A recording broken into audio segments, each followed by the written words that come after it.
नमस्कार मित्रांनो, मी जयकर मांडके माझ्या चॅनलवर आपल्या सगळ्यांचे स्वागत करतो. मित्रांनो, आज मी आपल्यासमोर इयत्ता 9वीच्या इंग्लिशच्या पुस्तकातील जे तिसरं युनिट आहे यातील दुसरा lesson the fall of Troy त्याचा दुसरा पार्ट सादर करणार आहे. या अगोदर मी एक व्हिडिओ केला आहे, याच्यामध्ये द फॉल ऑफ ट्रॉय याचा पहिला पार्ट अपलोड केलेला आहे. तो जर तुम्ही पाहिलेला नसेल तर कृपया तो नक्की पहा.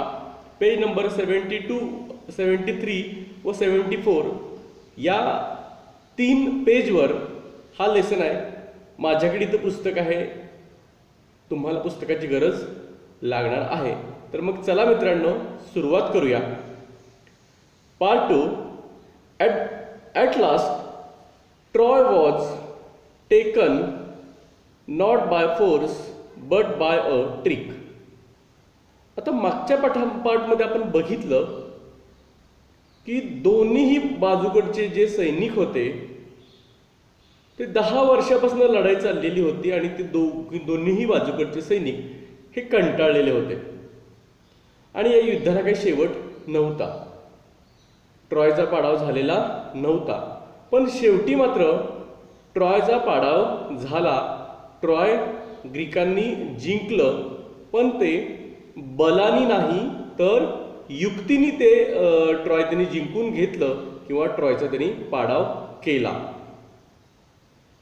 It was the cunning Odysseus who thought of a plan to obtain the victory. आता तो कपटी कावेबाज असा ओडिसियस होता की ज्यानं विजय मिळवण्यासाठी एका प्लॅनचा, एक योजनेचा त्याने विचार केला.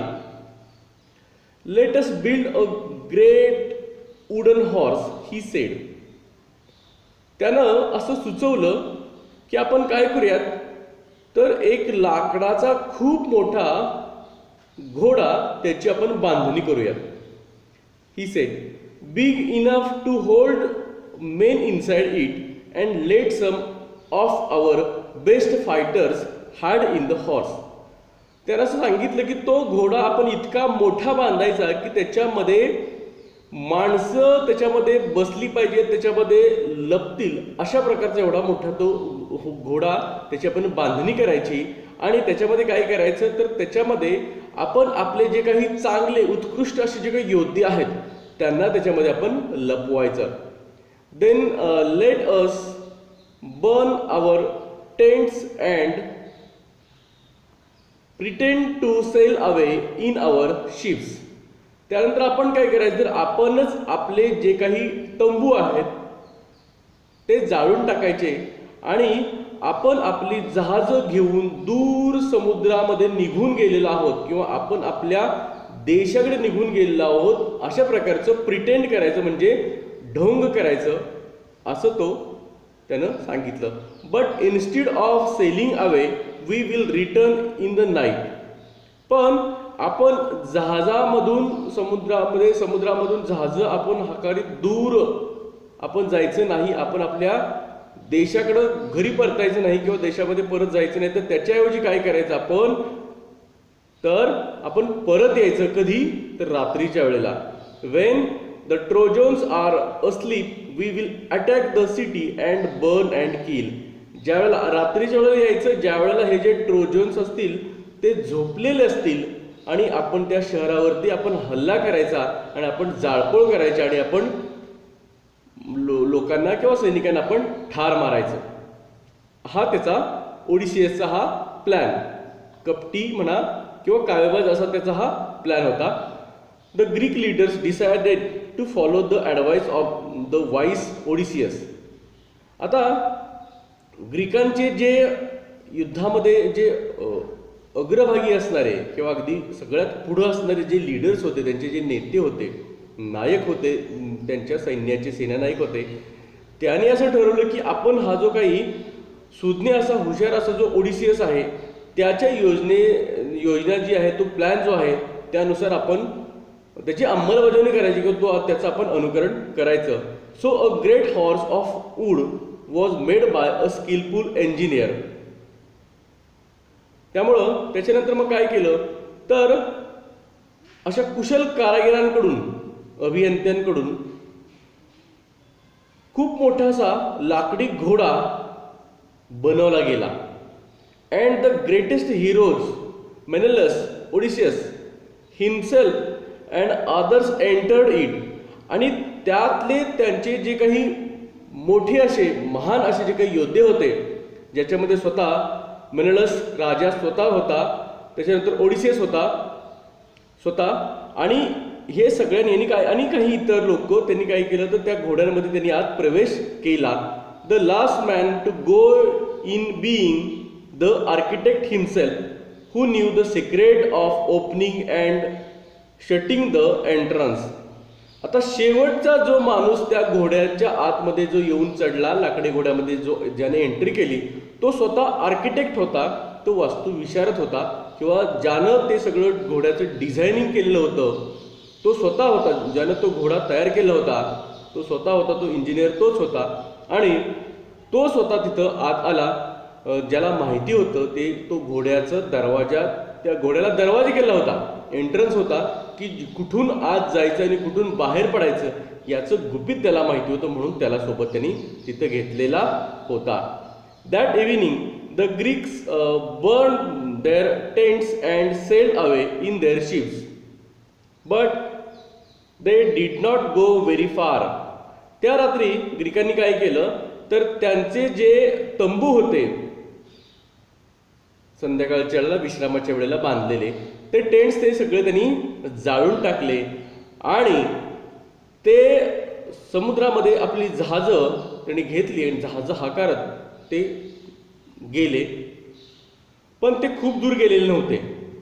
Only one man was left behind to pursue the Trojans to drag the horse into their city.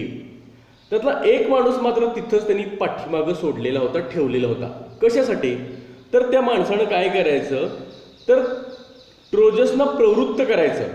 कशासाठी तर तो जो काही घोडा आहे, मोठाच्या मोठा घोडा, हा शहरामध्ये नेण्यासाठी त्यानं ट्रोजन्सना प्रवृत्त करायचं किंवा त्यांचं मन वळवण्यासाठी त्याला तिथं एकाच माणसाला त्याने तिथं ठेवलेला होता. Next day the trojans woke up expecting to go out and fight as they had done for the past 10 years.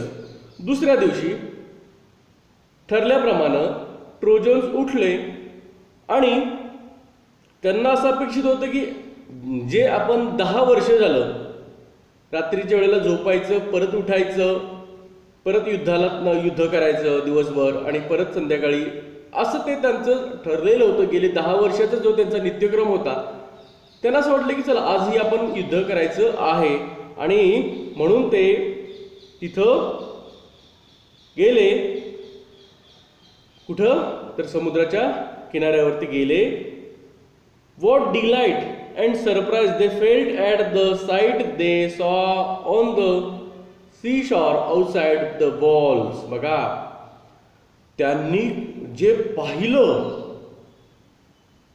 त्यांच्या ज्या तटबिंदीच्या भिंतीच्या बाहेर समुद्राच्या किनारी वाळू, त्यांनी जे दृश्य पाहिलं ते खरोखरच त्यांना अत्यंत आनंददायक असं देणारं, खूपच आनंददायक असं होतं. तो काय होतं बघा, it seem that the long siege was over at last. ते असं जाणवत होतं की एवढे गेले 10 वर्ष झालं जो चाललेला जो वेढा होता, तो वेढा उठलेला आहे.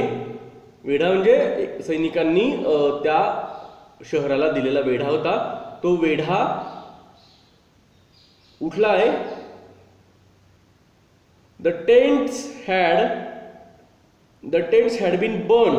आणि तिथले जे ग्रीकांचे जे तंबू होते ते जाळून टाकले होते. The shore was deserted. आणि तो जो समुद्र किनारा होता तो सगळा अगदी निर्जन होता, डेझर्टेड होता, निर्मानुष होता. कुणीही तिथं त्या समुद्र किनाऱ्यावरती कुणीही नव्हतं. The Greek ships had all gone. आणि जी ग्रीकांची जी जहाजं होती ती सगळी जहाजं दूर पळून गेलेली होती. It's peace at last they cried and open wide their gates and came out in large numbers on the plain. आता ते ट्रोजन्स ओरडले, अरे शेवटी शांतता नांदली किंवा शेवटी हे युद्ध संपलं. आणि मग त्यांनी त्यांचं जे काही विशाल असं जे काही दरवाजे होते त्यांच्या शहराला असलेले ते त्यांनी उघडले आणि खूप मोठ्या संख्येने ते काय करे तर ते किनाऱ्यावरती समुद्र किनाऱ्यावरती आले. Glad to be free again and to go where they pleased. आता आपण मुक्त झालेला आहोत, कारण एवढे दिवस आपण शहराचं जे गेट आहे त्या गेटच्या आतच होतो. आता आपल्याला ते मुक्त झालेले होते आणि पुन्हा ते समुद्र किनाऱ्यावरती जाऊन त्यांना जो आनंद त्यांना मिळवायचा होता तो मिळवण्यासाठी आता ते सज्ज होते. Then they saw on the sands the huge wooden horse. त्यानंतर त्यांना वाळूमध्ये त्यांना एक प्रचंड मोठा, खूप मोठा, प्रचंड असा लाकडी घोडा त्यांनी पाहिला. They gathered round it in astonishment. आश्चर्यानं ते त्याच्या भोवती, त्या घोड्याभोवती सभोवताली त्या घोड्याच्या भोवती ते गोळा झाले. For it was indeed a wonderful piece of work. आणि खरोखरच ते अत्यंत आश्चर्यकारक असं ते काम होतं. ती जी काही कलाकुसर होती ती खरोखर खूपच सुंदर होती, नवलाईपूर्वक होती. As they were wondering how the horse had been built and why it had been left behind. आता ते विचार करत होते ते की कशा प्रकारे त्यांनी हा घोड्याचं बांधकाम केलं असेल आणि त्यांनी हा घोडा इथं पाठीमागं सोडून ते का निघून गेले. तेवढ्यात they found a Greek with his hands tight together lying under it. तेवढ्यात त्यांना एक ग्रीक व्यक्ती, ग्रीक सैनिक की ज्याचे हात एकमेकाला बांधलेले होते आणि तो त्या घोड्याच्या मोठ्या घोड्याच्या खालच्या बाजूला तो तिथं त्यांना त्याचे हात बांधलेले अशा अवस्थेमध्ये तो पडलेला त्यांना तिथं सापडला. When the Trojans dragged him out, the man pretended to be very frightened of them.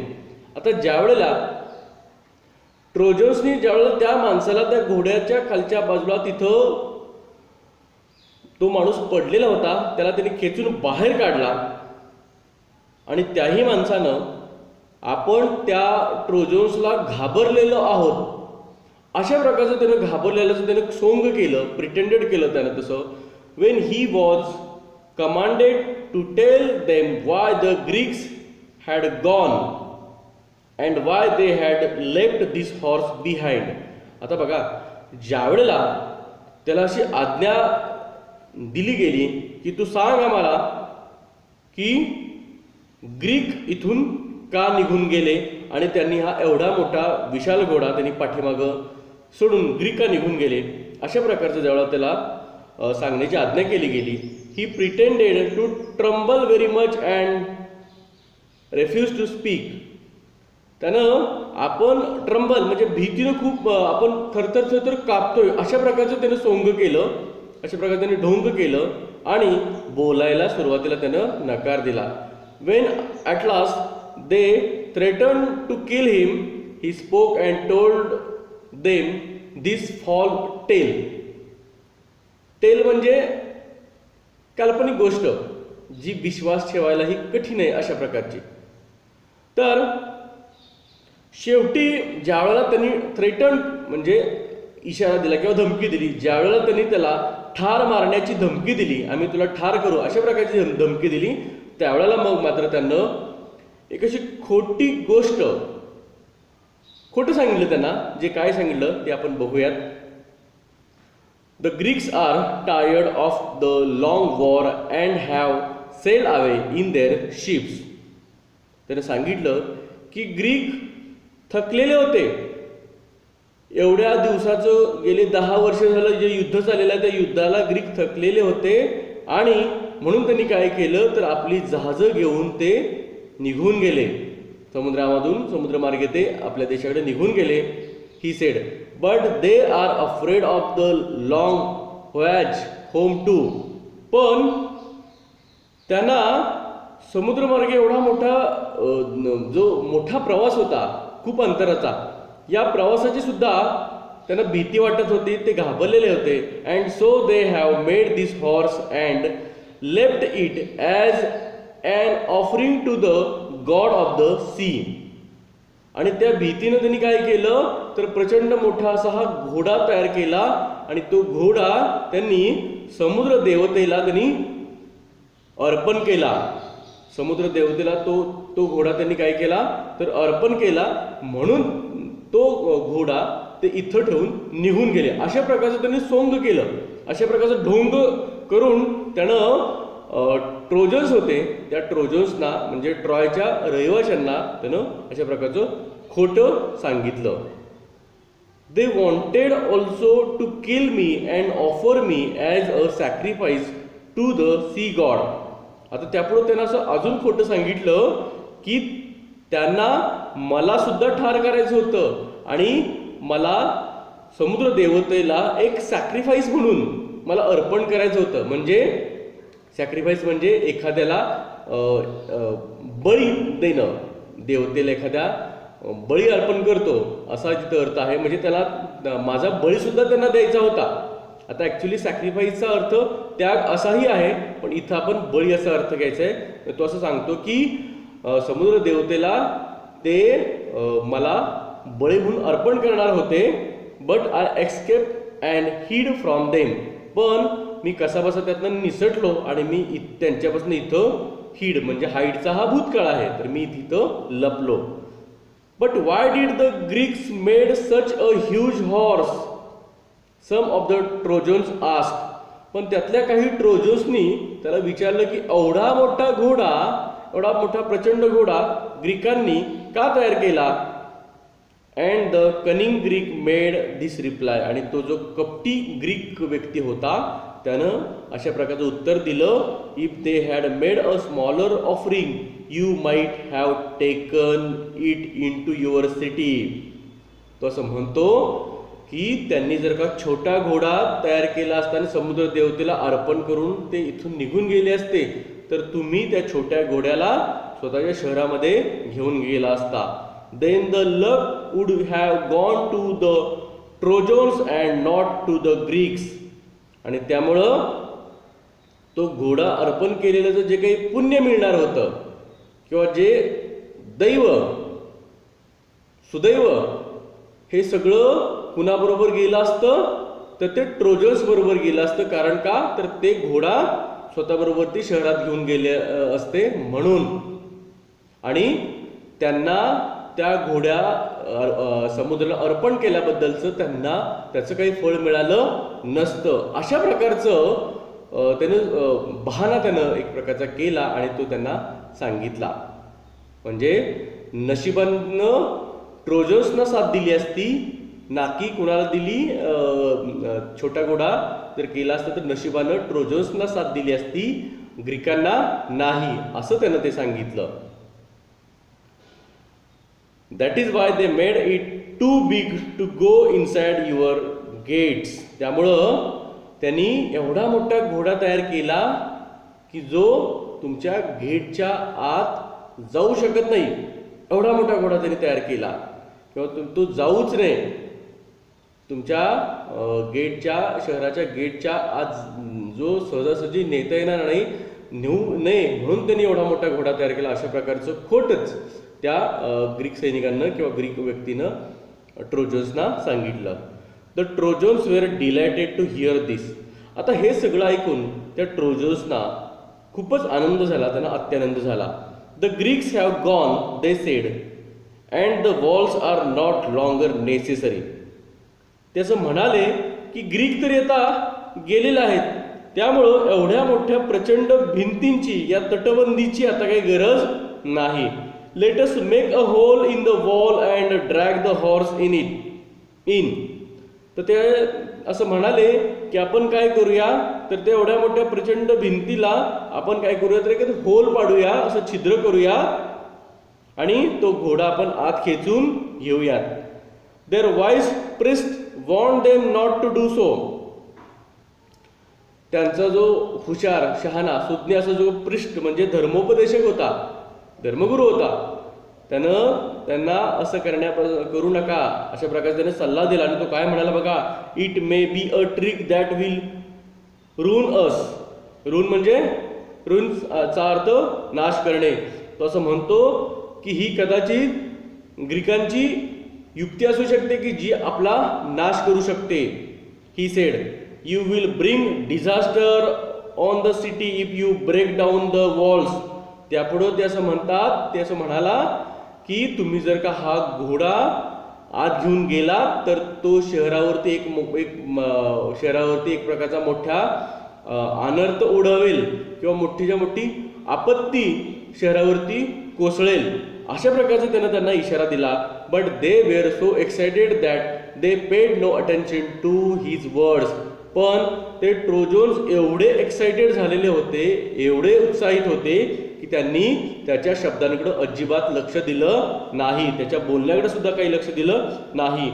They broke down part of their strong wall in order to drag the horse in. त्यांनी काय केलं, तर त्यांची जी काही खूप अत्यंत मजबूत अशी जी भिंत होती, ती भिंत त्यांनी पाडली. कशासाठी, तर घोड्याला आत खेचून नेण्यासाठी. All the day the trojans fisted and drank and celebrated. आता युद्धाची समाप्ती झाली या आनंदानं त्या सगळ्या ट्रोजन्सनी म्हणजे ट्रॉयच्या रहिवाशांनी पूर्ण दिवसभर त्यांनी फिस्ट केली, म्हणजे मेजवानी केली. फिस्टेड या शब्दाचा अर्थ त्यांनी मेजवानी केली. आणि दे ड्रँक, ते पिले,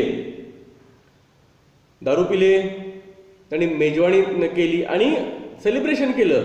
पूर्ण कशाचं, तर युद्ध संपलेलं आहे आणि आपण जिंकलेलो आहोत अशा प्रकारचं हे असं समजून त्यांनी मेजवानी केली आणि ते पिले सुद्धा आणि त्यांनी पूर्ण आनंद साजरा केला. After all their celebrations they went to sleep and slept साऊंडली.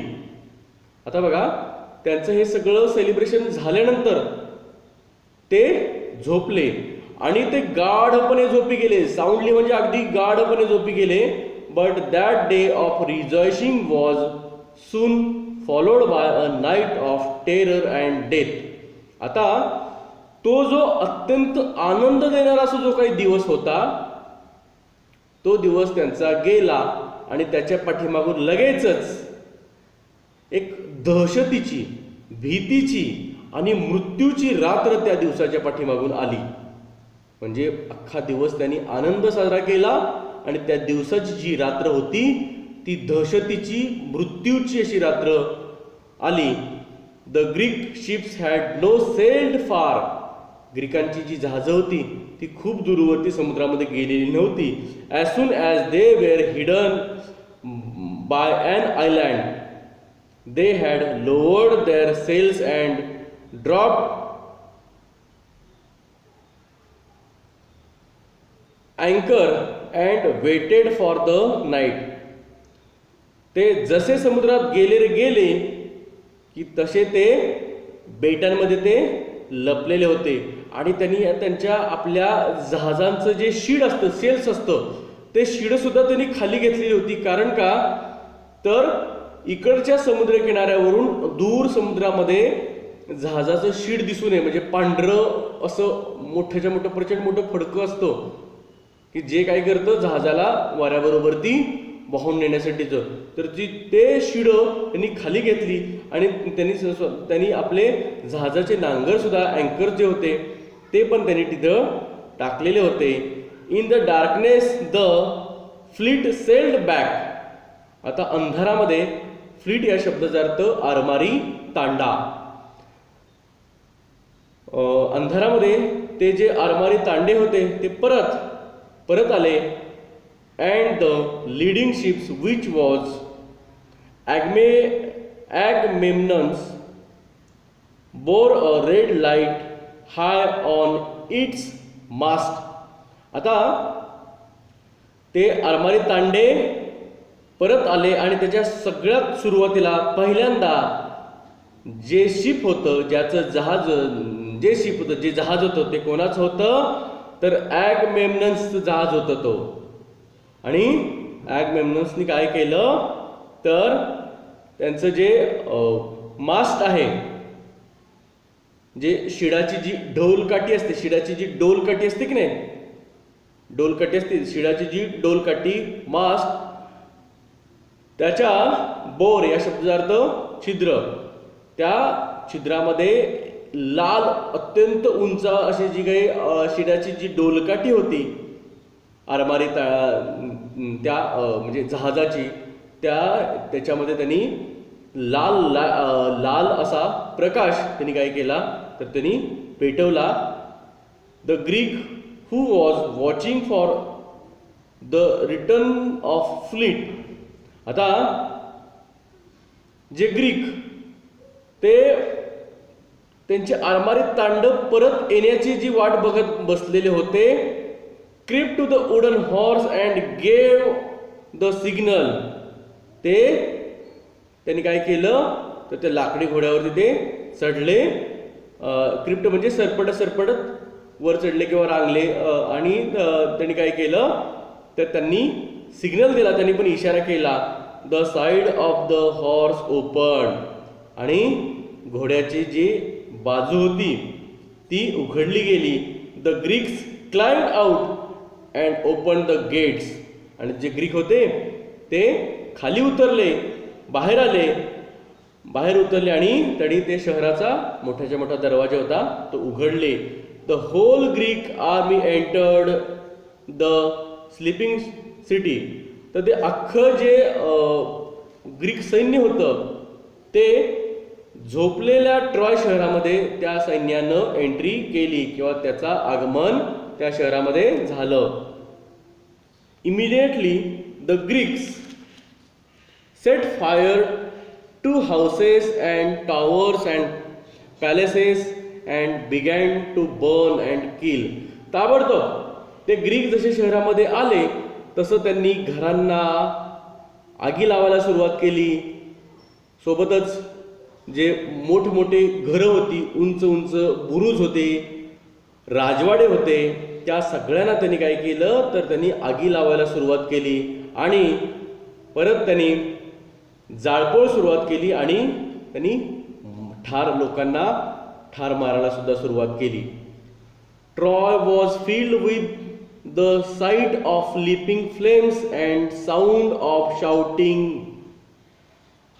जे ट्रॉय शहर होतं जळणाऱ्या ज्वाळांनी, ज्या लिपिंग करणाऱ्या ज्वाळा असतात म्हणजे वरखाली झालेल्या अशा आगीचे लोळ होते, त्या आगीच्या लोळांनी आणि ओरडण्याच्या आवाजांनी ते अख्खं ट्रॉय शहर भरून गेलेलं होतं. The noise of weapons and the cries of weeping women's.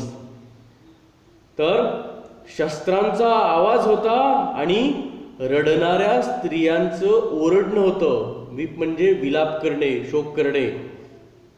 रडणाऱ्या स्त्रियांचं किंचाळणं, ओरडणं या सगळ्याचा आवाज तिथे येत होता, रडण्याचा. The sleeping Trojans sprang out of their beds. झोपलेले जे ट्रोजन्स होते ते एकदम ते उठले आणि ते त्यांच्या त्यांनी अंथरूण सोडून बाहेर आले. But they were taken by surprise. आणि त्यांना खरंच अक्षरशः त्यांना आश्चर्याचा धक्का बसला. Their enemies were right inside their walls and many of the Trojans were killed before they could put on their armors and seize their weapons. त्यांना आश्चर्याचा अगदा जबरदस्त असा धक्का बसला. कारण का, तर त्यांच्या शत्रूनं त्यांच्या शहरामध्ये भिंती ओलांडून किंवा भिंतीतून त्यांचं ते प्रचंड मोठ्या अशा ज्या भिंत होत्या त्या भिंतीतून त्यांचा शत्रू आत आलेला होता. आणि त्यांच्यातले अनेक ट्रोजन्स होते, म्हणजे ट्रॉयचे जे रहिवासी होते, त्यांना माहितीही न पडता ते मारले गेले होते. म्हणजे त्यांना त्यांचं to put on their armours म्हणजे चिलखतं, त्यांचं चिलखत चढवायच्या अगोदर आणि हातामध्ये शस्त्र, सीज देअर वेपन्स म्हणजे शस्त्र हातामध्ये पकडण्याच्या अगोदरच असे अनेक ट्रोजन्स हे मारले गेलेले होते. A bright light lit up the night sky as palaces and houses, temples and towers went up in flames. तर अगदी तेजस्वी अशा ज्वाळांच्या म्हणजे राजवाडे, घरं, मंदिरं, बुरुज, मोठ्या मोठ्या इमारती उंच अशा ह्या सगळ्या आगींच्या ज्वाळामध्ये जळत होत्या आणि त्यामुळं सगळं आकाश जे होतं ते उजळून निघालेलं होतं किंवा प्रकाशित झाल्यासारखं वाटत होतं. The trojans fought as well as they could. आता त्यांना जसं शक्य होतं तसं ते लढत होते. ते लढत होतेच, but it was all in Wien. पण ते सगळं व्यर्थ गेलं. कारण का, तर शत्रूचं सैन्य खूप मोठ्या प्रमाणामध्ये त्यांच्या शहरामध्ये आलेलं होतं आणि त्यांच्या सैनिकांना, ट्रोजनच्या सैनिकांना माहिती होण्या अगोदरच असे बरेचसे सैन्य त्यांचं मारलं गेलेलं होतं. Old king Priam was killed with all his brave sons. आता जो वृद्ध असा राजा होता प्रायम, पॅरिसचा वडील, पॅरिस ज्यानं ग्रीकच्या राजाची बायको पळवून आणलेली होती, तो पॅरिस, त्याचा हा वडील प्रायम, हा सुद्धा त्या युद्धामध्ये मारला गेला आणि सोबतच त्याचे शूरवीर असे जे काही मुलं होती ते सुद्धा त्यासोबत मारली गेलेली होती. Hector's wife and his old mother and sister were carried off as slaves by the conquerors. Conquerors म्हणजे विजेते.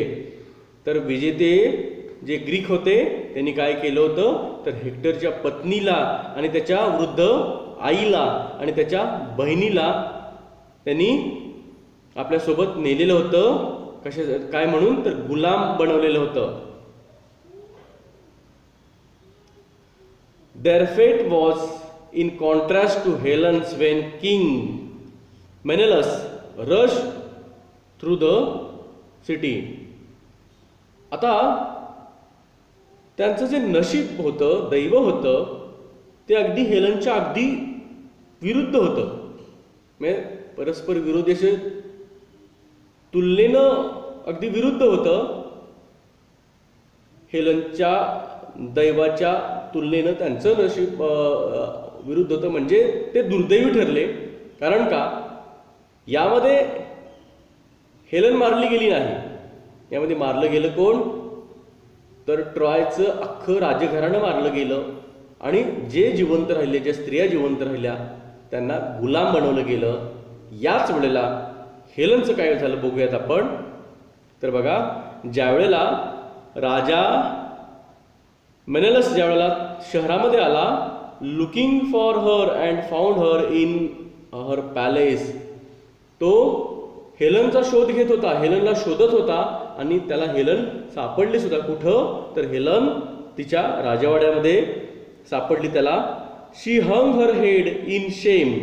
आता तिनं आपलं डोकं लाजेनं, शर्मेनं मान तिनं खाली घातलेली होती आणि ती स्तब्ध होती. अँड सॉरो, आणि दुःखानं, ॲज शी फेस्ड हर फॉर्मर हजबंड. याचं कारण का, तर ती कुणासमोर उभी होती, तर तिच्या या अगोदरच्या नवऱ्यासोबत. म्हणजे बघा, ज्या पॅरिस बरोबर ती पळून आलेली होती ट्रॉयला, त्या ट्रॉयचा विध्वंस झालेला होता. ज्या पॅरिस बरोबर ती पळून आली तोही मारला गेलेला, त्याचं कुटुंब मारलं गेलेलं. आणि ज्या नवऱ्याला ती सोडून आलेली होती तो नवरा तिच्या समोर होता आणि त्यानं हे सगळं घडवून आणलेलं होतं. त्यामुळं तिला त्याची लाज सुद्धा वाटत होती आणि तिला हे सगळं घडलं याचं दुःख सुद्धा वाटत होतं. Her voice was choked with emotions and she could not speak. तिचा जो आवाज होता तो भावनांसोबत दाबला गेलेला होता. त्यामुळं ती बोलू शकली नाही, ती काहीच बोलू शकली नाही, कारण तिच्यासाठी हे सगळं अनपेक्षित होतं. चॉक या शब्दाचा अर्थ अगदी तिचा आवाज दाबला गेला होता, गुदमरल्यासारखा झाला होता किंवा अगदी तिचा गळा दाटून आला होता, ज्यामुळे ती काहीच बोलू शकली नाही. But Menelaus forgave her and she went back with हिम.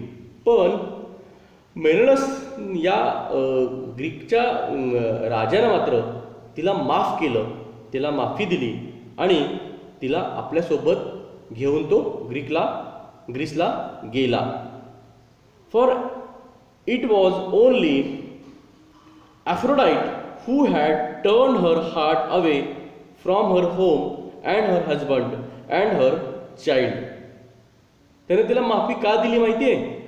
कारण का तर ॲफ्रोडाईट नावाची जी ग्रीक गॉडेस, ग्रीकांची एक सौंदर्य देवता, प्रीतीची किंवा प्रेमाची आणि सौंदर्याची एक ग्रीक देवता, जिचं नाव ॲफ्रोडाईट, तिनं काय केलं होतं तर तिनं हेलनचं मन वळवलेलं होतं. कुणापासून तर तिच्या घरापासनं, तिच्या नवऱ्यापासनं आणि तिच्या मुलांपासनं. आणि ती पॅरिसच्या प्रेमात पडलेली होती. म्हणून या तिच्या नवऱ्यानं तिला माफ केलं, मेनेलसनं तिला माफ केलं. याचं कारण का तर हे तिच्या हातून नव्हतं झालेलं, तर ती ग्रीकांची जी ॲफ्रोडाईट नावाची जी प्रेमाची आणि सौंदर्याची जी देवता आहे तिनं तिचं मन वळवलेलं होतं. तिनं तिचं मन पॅरिसकडे वळवलेलं होतं आणि म्हणून ती आपल्या मुलांना, आपल्या नवऱ्याला आणि आपलं घर सोडून ती त्याच्यासोबत पळून गेली होती.